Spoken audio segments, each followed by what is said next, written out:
Saya menduga, saya memprediksi, saya menganalisa bahwa Hasto sedang menyelamatkan diri di tengah pusaran elit-elit PDIP.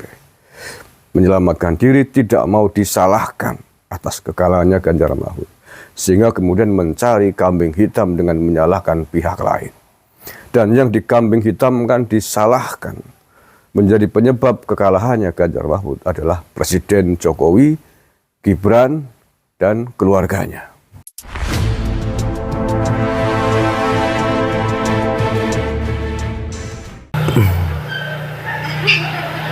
Dikit aja, Bu. Oke, terima kasih, Bu.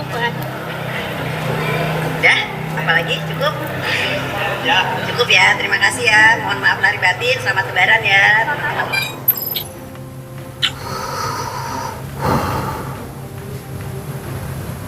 Itu berita terbaru terkait dengan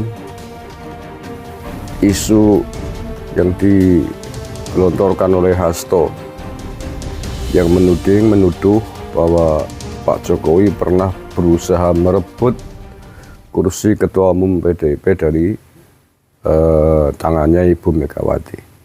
Akan direbut. Itu kata Hasto kemarin. Pak Jokowi sendiri sudah memberikan klarifikasi dan mengingatkan jangan begitu. Sampai 4 kali ya kepada Hasto atas tudingannya itu.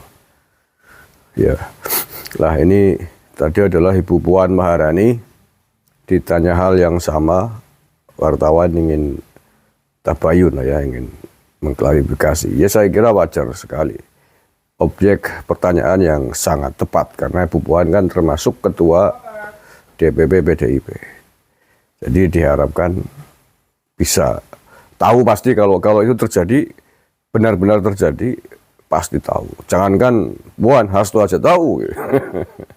Hasto kan levelnya di bawah Puan Maharani dalam konteks kepengurusan di elit PDIP.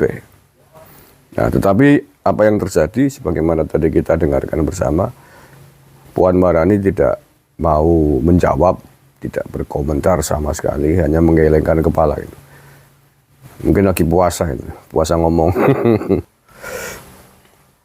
Ya diamnya Puan Maharani, saya kira multitafsir, bisa ditafsiri bermacam-macam. Bisa jadi juga setuju, ya diam kadang-kadang juga pertanda setuju. Apalagi diamnya perempuan. Bisa juga tidak setuju. Bisa juga apa yang dikatakan Hasto tidak benar. Makanya kemudian Puan Maharani memilih diam. Mungkin tidak enak sana sini gitu. Kalau dia menjawab tidak benar gitu, itu sama saja sedang menunjukkan bahwa di internal PDIP sedang terjadi perpecahan di tingkat elit atas polemik kisruh hasil Pilpres. Tetapi melihat pertanda dan gejala indikasi politik yang lain di luar tanya jawab itu, misalkan keakrabannya, kedekatannya Puan Maharani dengan kubunya Prabowo, dengan kubunya Gerindra, ini juga merupakan indikasi-indikasi fenomena-fenomena yang bisa menjawab pertanyaan-pertanyaan tersebut. Artinya sebenarnya khususnya untuk Puan Maharani sendiri tidak ada masalah serius dengan Pak Prabowo, dengan PDIP. Demikian pula dengan dengan Gerindra saya. Ini kan fakta-fakta serius. Nah, sebagaimana saya sampaikan sebelumnya, bahwa dalam polemik kisruh pasca Pilpres ini, di internal PDIP setidaknya ada dua gelombang sikap. Yang pertama adalah sikap yang terus-terusan kita lihat elit PDIP, khususnya yang di kubu paslonnya Ganjar Mahfud, yang hari ini sedang berlangsung di Mahkamah Konstitusi, dan juga Hasto yang terus dari hari ke hari terlihat sangat jelas nyata di depan mata, menghajar Presiden Jokowi habis-habisan, mengajar Gibran habis-habisan. Ini gelombang yang pertama. Nah, gelombang yang kedua sebagaimana yang ditampilkan oleh Puan Maharani, yang notabene terlihat tidak ada masalah dengan Pak Prabowo dan juga dengan Pak Jokowi. Kita tidak pernah melihat Puan Maharani bersikap miring terkait Pak Jokowi, apalagi terkait Pak Prabowo. Bahkan beberapa kesempatan Puan terlihat dekat dengan Pak Prabowo. Ini kan dua perbedaan yang kita bisa amati dengan sangat tegas hari ini.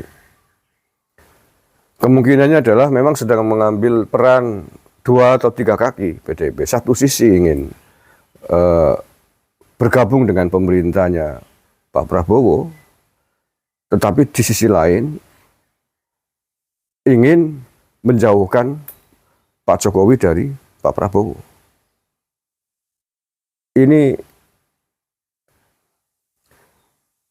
mungkin sikap ini diambil karena sakit hati PDIP atas kekalahan Ganjar Mahfud kemarin, karena dianggap Pak Jokowi tidak sejalan dengan sikap politik Pilpres PDIP. Ya, kita tahu semua itu. Sehingga kemudian dia ingin bergabung dengan Pak Prabowo, tapi tidak ingin bareng dengan Pak Jokowi. Sehingga berupaya untuk menjauhkan Pak Jokowi dari sisinya Pak Prabowo. Ini juga sudah saya sampaikan di video sebelumnya. Tapi ada kemungkinan yang lain yang menurut saya, terutama berangkat dari sikap terakhirnya Hasto ini. Sikap terakhirnya Puan Maharani ini yang ketika ditanya sikap Puan Maharani terkait ungkapan Hasto terakhir yang menuding Pak Jokowi mau merebut jabatan Ketua Umum PDIP, Puan berkelek. Ini mengindikasikan memang ada perbedaan sikap antara Hasto, khususnya Hasto ya, dengan jajaran elit PDIP di level atasnya, khususnya Puan Maharani. Nah, ada apa ini? Ini sedang saya saya renung-renungkan, saya cari-cari tahu, saya cari-cari inspirasi. Bisa jadi ini adalah memang sikap alemannya Hasto. Barangkali ini sikap dan upaya-upaya Hasto terakhir untuk menyelamatkan diri di depan elit teras PDIP, di depan Puan Maharani, di depan Ibu Megawati. Saya mencurigai ini. Mengapa saya mencurigai itu?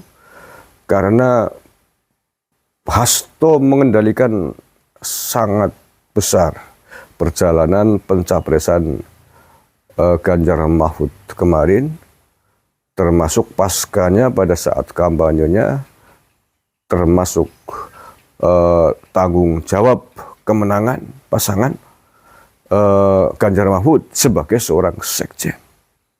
Dia menjadi orang kepercayaan yang sangat besar, menjadi tumpuan sangat besar bagi Ibu Megawati, bagi Puan Maharani, atas baik buruk kalah menangnya capresnya PDIP kemarin. Sehingga apapun yang terjadi dengan Pilpres kemarin, kekalahan yang dialami oleh Ganjar Mahfud kemarin, Hasto layak digantung dalam tanda petik sebagai orang yang paling bertanggung jawab atas kekalahannya Ganjar Mahfud. Saya mencurigai ini.